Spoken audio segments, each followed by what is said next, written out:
Bismillah.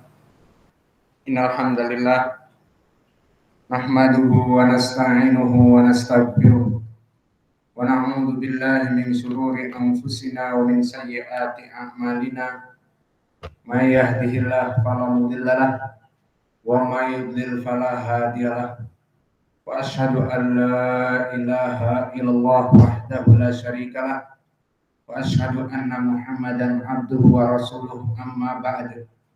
Alhamdulillah, pada kesempatan hari ini, hari Senin 3 Januari 2022, kita lanjutkan kajian di Fakultas Ilmu Hadis dalam pembahasan Syarah Sahih Al-Bukhari dari Kitab Tauhid, yang mana kita masuk kepada sesi yang ke-17 tentang akidati ahli sunnah, tauhid dari asma wa sifat, sifat ilmu Allah. Dan tidak ada dari manusia yang melihat Allah di muka bumi ini dengan mata kepalanya kecuali dia harus meninggal dahulu. Maka sebelum kita masuk kepada bab yang ada, dipersilahkan kepada ikhwah untuk mentasmi mungkin beberapa orang saja. Saya tunjuk saja, silahkan Al-Kibar.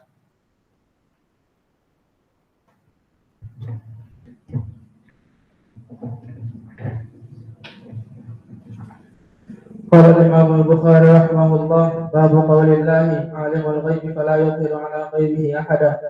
حدثنا خالد بن مخلد حدثنا سليمان بن بلال حدثني عبد الله بن دينار عن ابن عمر رضي الله عنهما عن النبي صلى الله عليه وسلم قال: مفاتيح الغيب خمس لا يعلمها إلا الله، لا يعلم ما تغيض الأرحام إلا الله، ولا يعلم ما في غد إلا الله، ولا يعلم متى يأتي المطر إلا الله، ولا تدري نفس بأي أرض تموت إلا الله، ولا يعلم متى تقوم الساعة إلا الله.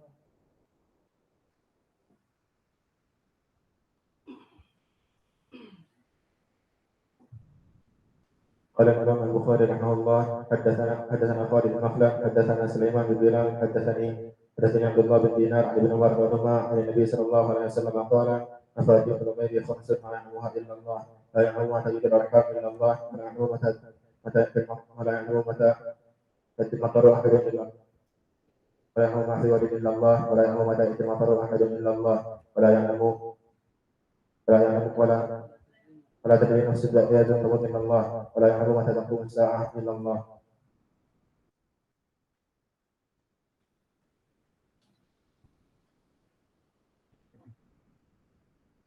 قال الإمام البخاري رحمه الله تعالى: حدثنا خالد بن مخلد حدثنا سليمان بن بلال حدثني عبد الله بن دينار عن ابن عمر رضي الله عنهما عن النبي صلى الله عليه وسلم قال: مفاتيح الغيب خمس لا يعلمها إلا الله، لا يعلم ما تغيض الأرحام إلا الله، ولا يعلم ما في غد إلا الله، ولا يعلم متى يأتي المطر أحد إلا الله، ولا تدري نفس بأي أرض تموت إلا الله، ولا يعلم متى تقوم الساعة إلا الله.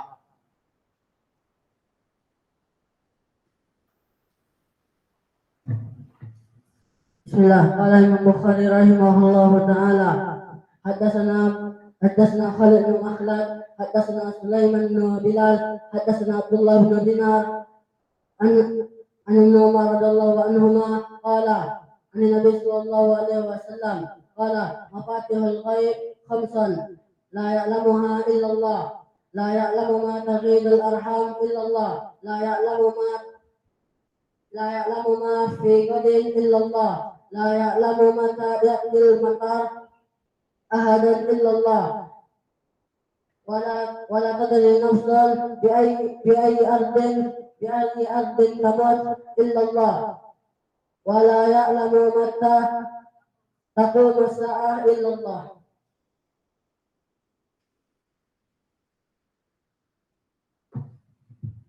قال الإمام البخاري رحمه الله تعالى: حدثنا خالد بن مخلد حدثنا سليمان بن بلال عن عبد الله بن دينار رضي الله عن ابن عمر رضي الله عنه قال عن النبي صلى الله عليه وسلم قال مفاتيح الغيب خمسة لا يعلمها إلا الله لا يعلم ما تغيب في الأرحام إلا الله ولا يعلم ما في غد إلا الله ولا يعلم متى تأتي المطر إلا الله ولا تعلم نفس بأي أرض تموت إلا الله ولا يعلم متى تقوم الساعة إلا الله.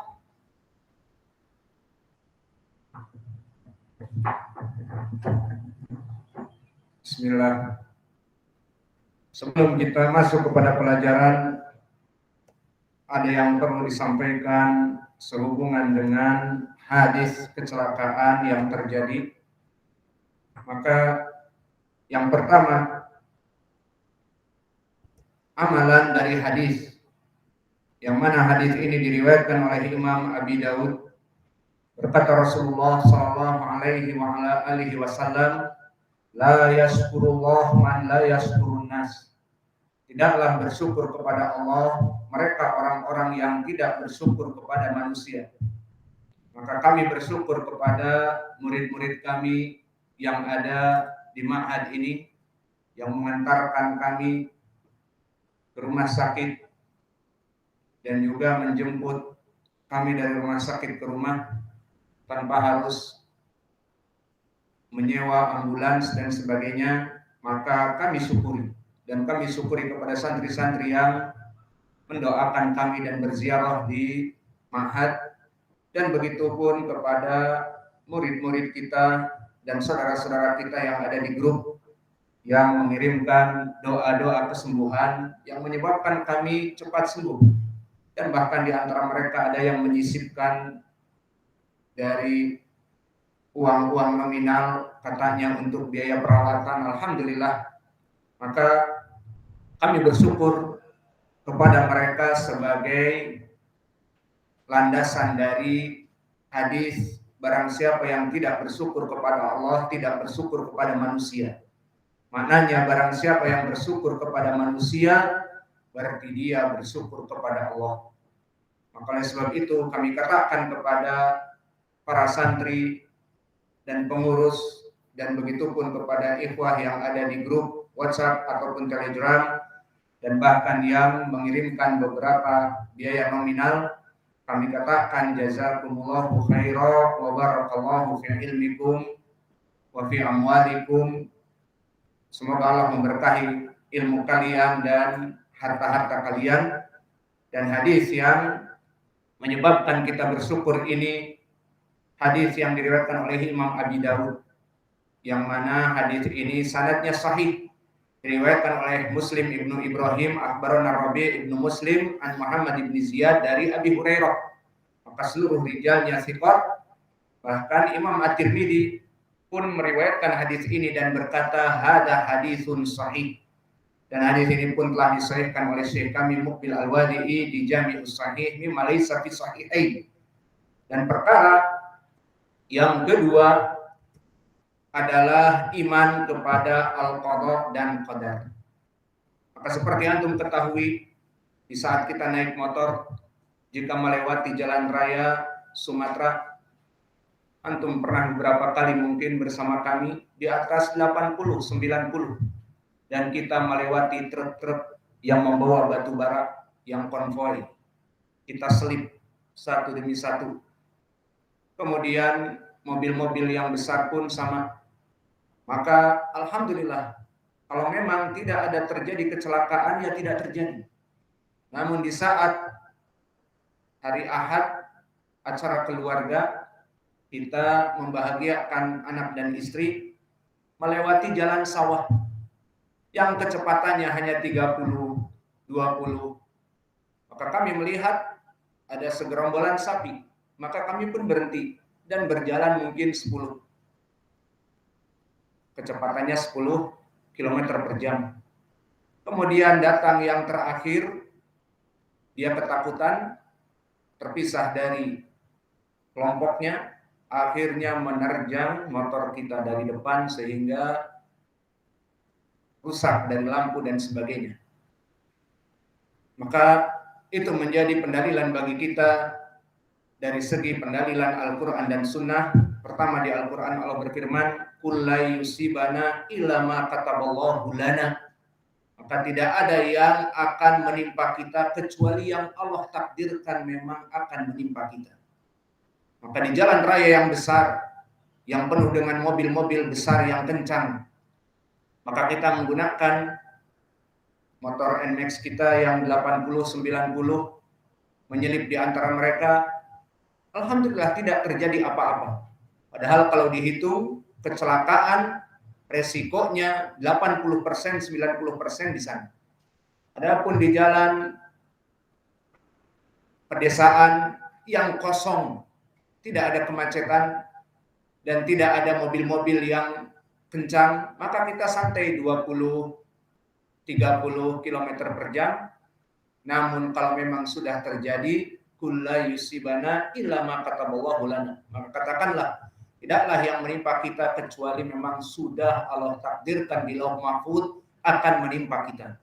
Dan amalan dari hadis yang diriwayatkan oleh Imam Muslim dari Umar tentang permasalahan qada wal qadar, di saat ditanya Nabi tentang iman, maka dikatakan wal imanu bil qadari khairihi wa syarrihi, dan kita beriman kepada Allah dari kebaikan yang Allah takdirkan atas kita dan juga keburukan yang Allah takdirkan kepada kita.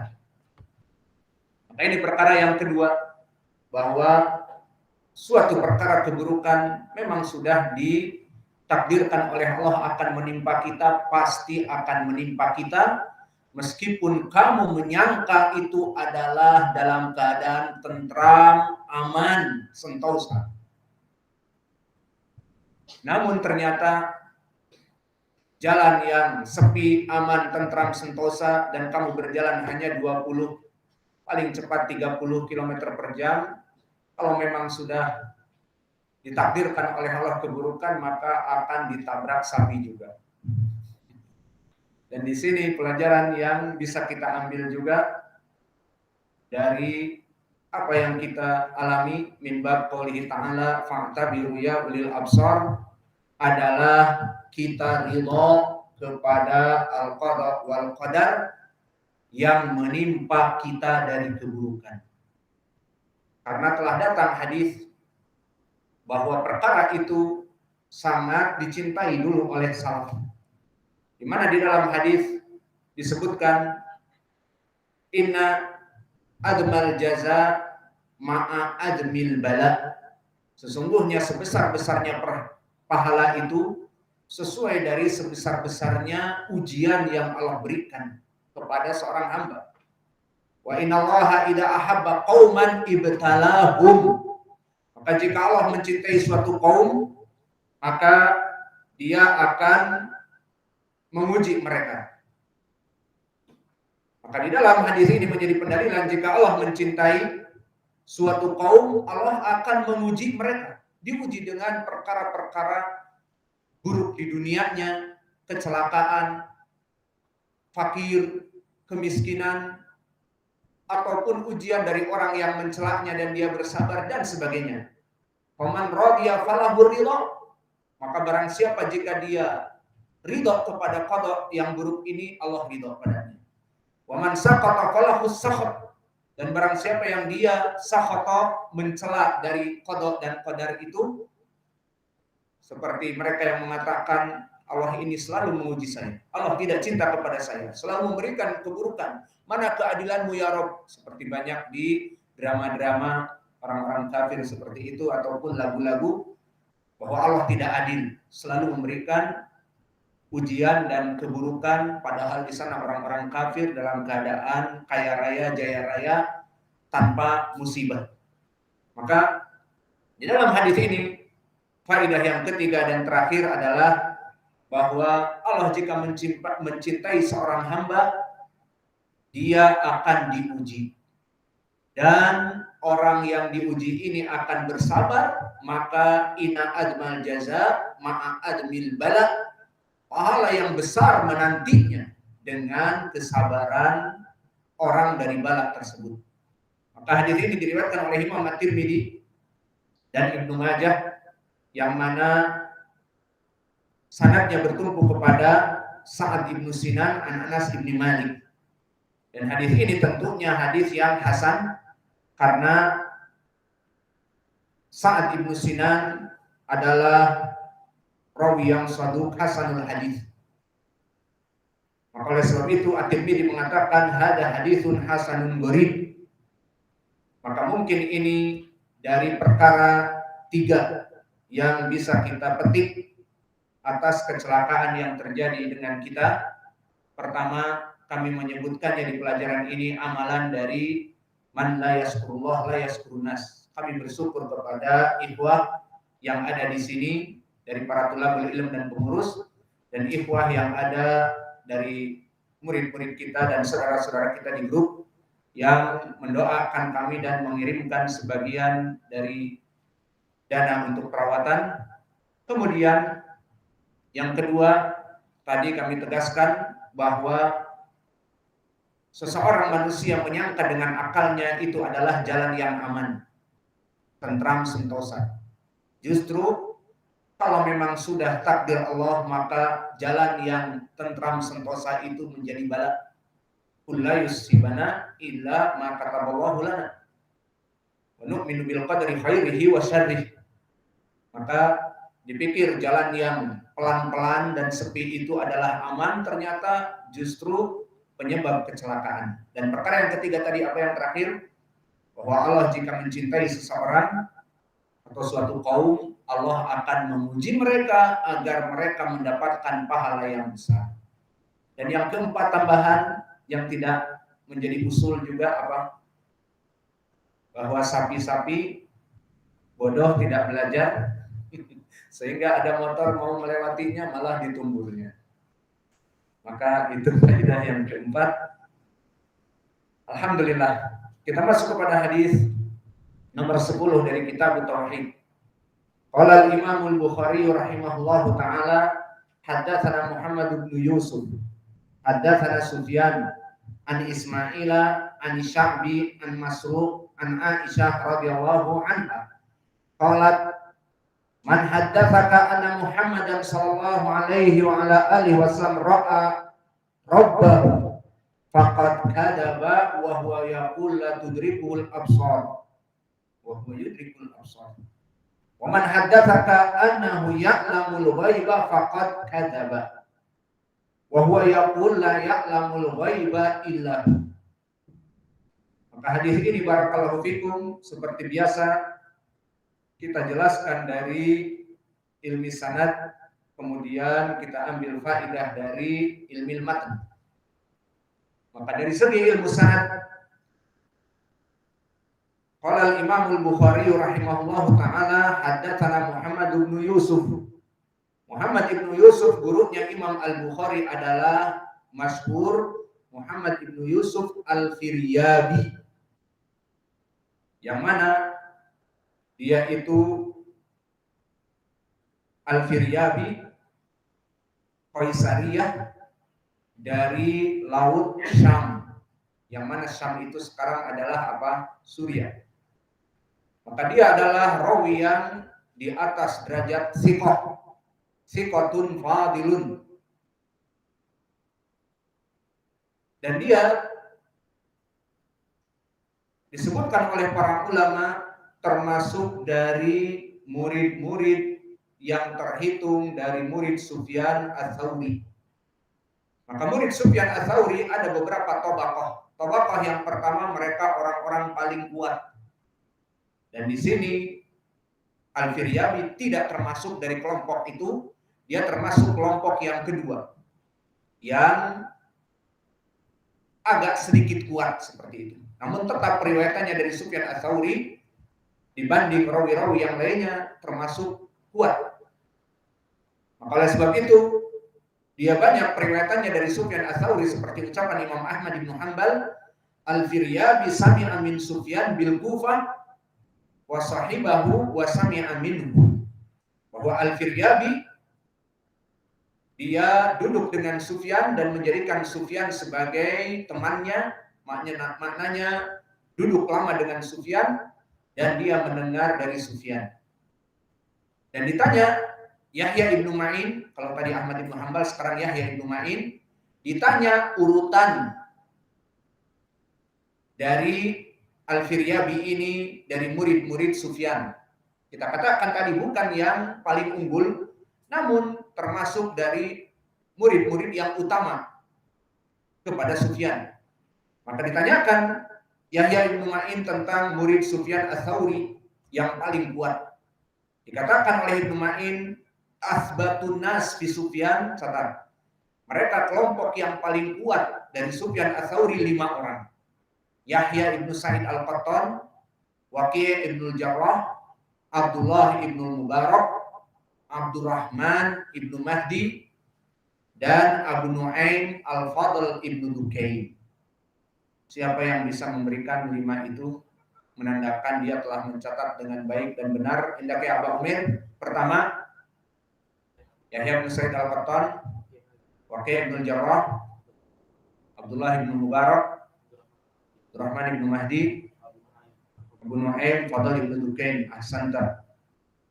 Kemudian disebutkan berarti Al-Firyabi tidak masuk, tidak.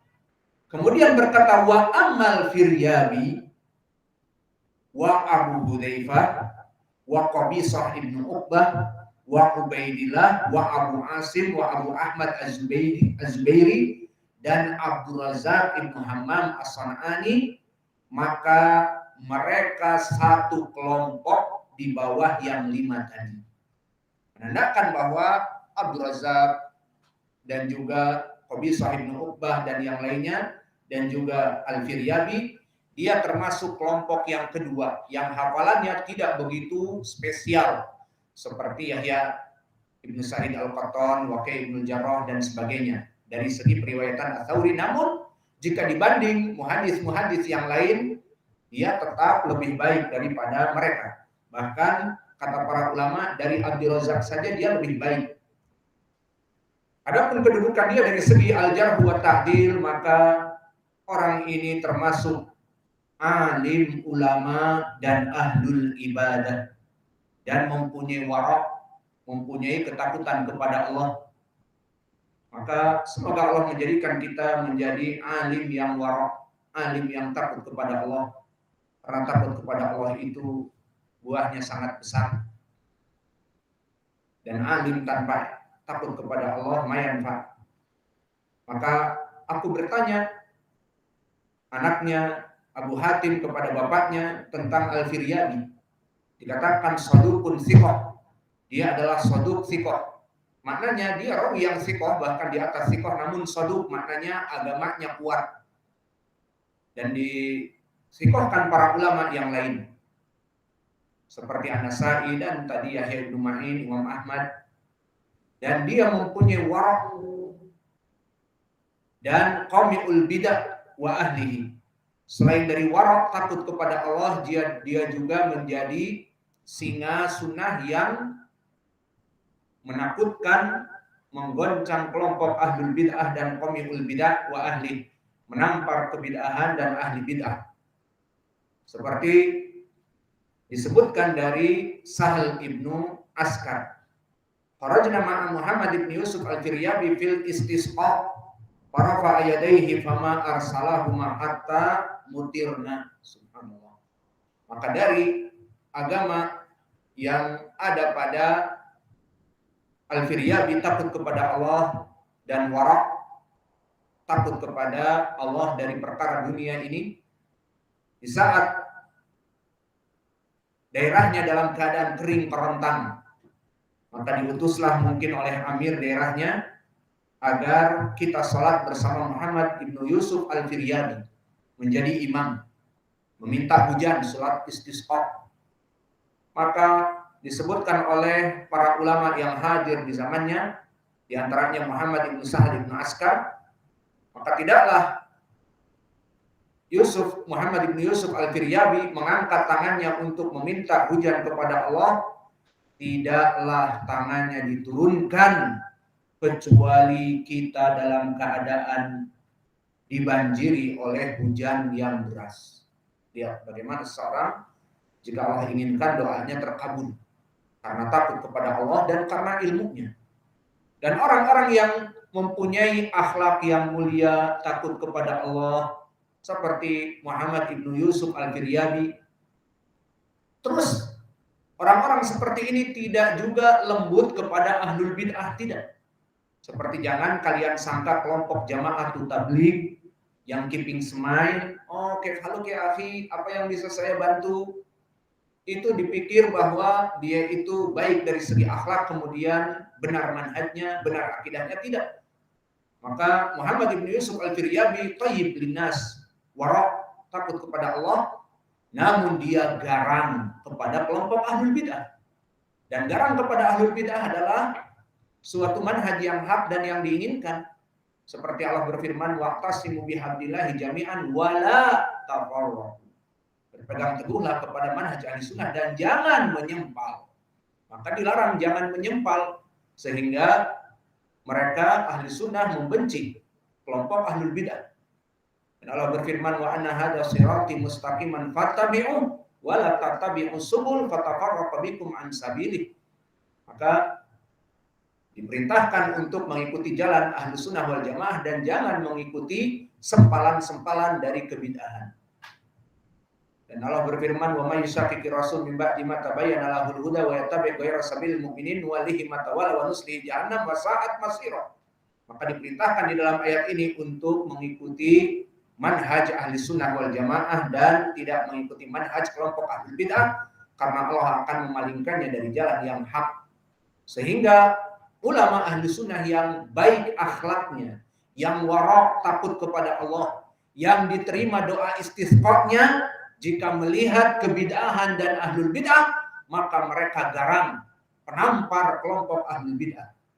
Maka disebutkan oleh Imam Al-Bukhari, ra'aitu qauman dakhalu ila Muhammad ibn Yusuf al-Firyabi faqila li Muhammad, ya Aba Abdillah, inna haula murji'ah. Faqala akhrijuhum. Fatabu wa raja'u. Maka suatu hari berkata Imam Al-Bukhari di saat mengambil ilmu dari gurunya Muhammad ibn Yusuf al-Firyabi, orang yang soleh, akhlaknya baik, maka di saat masuk rombongan orang-orang ahlul bid'ah ingin mengambil ilmu, maka catat di sini bahwa kelompok-kelompok ahlul bid'ah dari kelompok ISIS datang kepada Syekh kami Mukbil untuk mengambil ilmunya hadis. Siapa bahkan Usamah bin Laden, gembong dari ISIS di zamannya, yang namanya bukan ISIS tetapi Tandimul Qaidah. Maka saya pun menceritakan, datang orang Fatan ini, Damui, dilakobi dengan tukang menumpahkan darah. Dia mengatakan, wahai Syekh kami Mukbil, kami siap untuk membelikan senjata, dababat, tank-tank, untuk khuruj an Ali Saleh, untuk keluar dari Presiden Ali Abdullah Saleh. Ini ucapan Syekh Mukbil yang kami dengar. Bahwa dia datang ke sini dan belajar dan membuat fitnah. Maka syahidnya kelompok ahlul bid'ah dakhalu ila marakis ahli sunnah dan imam ahli sunnah. Untuk apa? Untuk membuat fitnah, mencari pembenaran yang ada padanya. Maka Syekh kami Mukbil diberikan uang-uang untuk bisa ikut dengannya, karena Usamah bin Laden dari kelompok miliarder di Saudi, dan dia dari Saudi, meskipun asalnya dari Yaman. Keluarganya bin Laden adalah kontraktor besar di Saudi. Alhasil, mereka datang kepada tempat-tempat ahlu sunnah untuk meminta dari mereka pembenaran. Dan Syekh kami tidak sepakat dan tidak setuju. Ini yang kami dengar dari Syekh kami, dan di sini pun kisahnya seperti itu. Datang kepada Muhammad ibn Yusuf al-Firyabi, hum murji'ah. Diketahui oleh murid-muridnya. Ya Aba Abdillah, inna haula murji'ah. Mada qala akhrijuhum. Keluarkan mereka, tidak boleh menuntut ilmu dari kami kecuali mereka bertobat. Fatabu farajahu. Alhamdulillah. Maka mereka tobat dari pemikiran murji'ah dan mereka kembali menuntut ilmu. Maka inilah dari Muhammad ibn Yusuf al-Firyabi, dan dia di tabaqah yang ke-9, dan tabaqah yang ke-9 adalah tabaqah dari as-sughra min itba' at-tabi'in. Maka itba' at-tabi'in yang kibar, tabaqah yang ke-7. Maka tabaqah yang ke-9 adalah tabaqah yang paling kecil. seperti Yazid ibnu Harun, Imam Asy-Syafi'i, Abu Dawud, At-Tayalisi, dan Abdul Razak As-San'ani, dan juga Abu Asim An-Nabil, dan juga Musa ibnu Ismail Al-Minqari At-Tubudaki, maka mereka semuanya dari tabaqah at-tasi'ah. Naktafi ila huna wa jazakumullahu khairan wa barakallahu fi ilmikum.